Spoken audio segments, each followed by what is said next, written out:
बिहार विधानसभा चुनाव 2025 को लेकर जारी हुए कई एग्जिट पोल्स में बिहार में फिर से एनडीए सरकार बनने का अनुमान लगाया गया, लेकिन कई एग्जिट पोल्स में महागठबंधन भी जबरदस्त फाइट दे रहा है। पिछले बार के चुनाव की तरह इस बार भी मुकाबला काफी कांटे का है। कई सीटों पर काफी कड़ी टक्कर होने का अनुमान लगाया। जहां पिछले चुनाव कई ऐसी सीटें थी जहां आखिरी वक्त में पासा पलटा और महागठबंधन को कई सीटों का नुकसान हुआ, तब भी महागठबंधन के नेताओं के चुनाव में धांधली के आरोप लगाए थे। अब एक बार फिर रिजल्ट जारी होने से आरजेडी ने इशारों में चेतावनी दे दी। आरजेडी ने एक्स पोस्ट में साल 2024 लोकसभा चुनाव में बलिया सीट से चुनाव लड़ने वाले सपा के सनातन पांडे के बयान को कोट किया, जिसमें सनातन पांडे ने कहा, अगर मतगणना में धांधली हुई तो लाश निकलेगी मेरी या कलेक्टर की।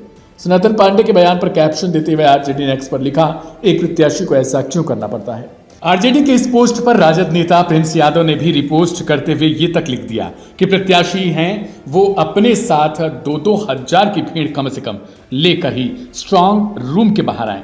प्रिंस ने अपने एक्स पोस्ट पर लिखा, राजद की तरफ से ये फोटो सिंबॉलिक तौर पर महागठबंधन के हर एक प्रत्याशी के लिए ऑफिशियल नोटिस ही समझा जाए। विधायक के जो भी प्रत्याशी हैं वो अपने साथ साथ 2-2 हजार की भीड़ कम से कम लेकर ही स्ट्रांग रूम के बाहर आए। हर एक जिले के स्ट्रांग रूम सेंटर पे कम से कम 5 विधानसभा का ईवीएम स्टोर है। 2-2 हजार भीड़ अगर एक प्रत्याशी लाता है तो मतलब 10 हजार सिर्फ तेजस्वी को सीएम बनाने के लिए हर एक स्ट्रांग रूम पे अपने आप से एक मुश्त हो जाएंगे। भीतर मतगणना में शामिल लोग भी किसी छोटी चूक पर हो हल्ला करने का कॉन्फिडेंस रखेंगे कि उनके पीछे 10 हजार की भीड़ खड़ी है। बाहरी फोर्स जो चुनाव के बाद भेज दिए जाते थे वो अभी भी डिप्लॉयड है, मतलब वे पूर्ण तैयारी में है, गलती करने के बाद दबाने के लिए भी। बताते चले कि लोकसभा चुनाव साल 2024 के दौरान बलिया सीट से समाजवादी पार्टी की टिकट पर सनातन पांडे चुनाव प्रचार कर रहे थे। चुनाव प्रचार के दौरान उन्होंने मीडिया से बातचीत के दौरान बड़ा बयान दिया था। उन्होंने कहा, अगर हम जनता द्वारा चुनाव हरा दिए गए तो जनता से वादा करते हुए काउंटिंग सेंटर से बाहर हो जाऊंगा। अगर जनता ने हमको चुनाव जिताया और यहाँ का प्रशासन या बीजेपी का तंत्र मुझे नहीं रोक पाएगा, अगर ऐसा होता है तो उस प्रांगण से बाहर सनातन पांडे की लाश आएगी या कलेक्टर की लाश आएगी।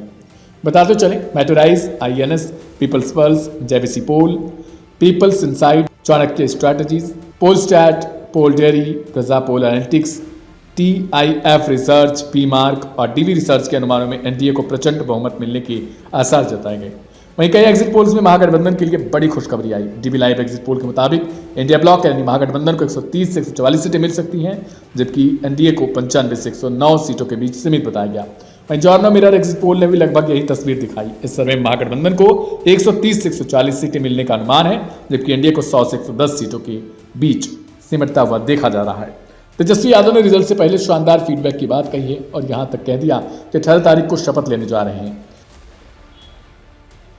चुनाव खत्म होने के बाद सभी लोगों से जो हम लोगों ने फीडबैक लिया, जो हम लोगों को सूचना मिली, बेहद पॉजिटिव सूचना हम लोगों को मिली है। और पहले इस तरह का फीडबैक नहीं आता था जो फीडबैक इस बार आया है। आप कह सकते हैं कि 95 का जो चुनाव का जो फीडबैक था उससे भी बेहतर फीडबैक हम लोगों को इस बार जो है मिला है। सभी लोगों ने भारी मतदान करके इस सरकार के खिलाफ वोट किया है और इस बार बदलाव जो है होने जा रहा है।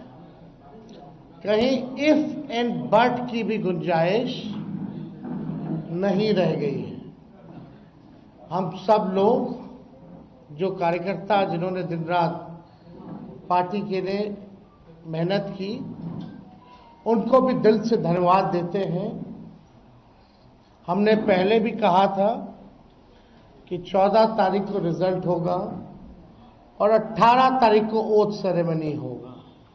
ये निश्चित तौर पे होने जा रहा है। जो फीडबैक हम लोगों को मिल रहे हैं, भाजपा और एनडीए के पसीने छूट रहे हैं। लोग बेचैन हैं, बौखलाहट में हैं, जिस हिसाब से मतदान है। दिलचस्प यह भी है कि साल 2020 में हुए पिछले चुनाव में भी कई एग्जिट पोल्स महागठबंधन को बढ़त दे रहे थे, लेकिन नतीजे आने पर एनडीए ने बेहद कम अंतर से सरकार बना ली। इसलिए इस बार भी सभी की निगाहें 14 नवंबर की सुबह 6 बजे शुरू होने वाले मतगणना पर टिकी हैं। कुल मिलाकर बिहार का एग्जिट पोल परिदृश्य इस बार किसी भी पार्टी के लिए आरामदायक नहीं दिख रहा है।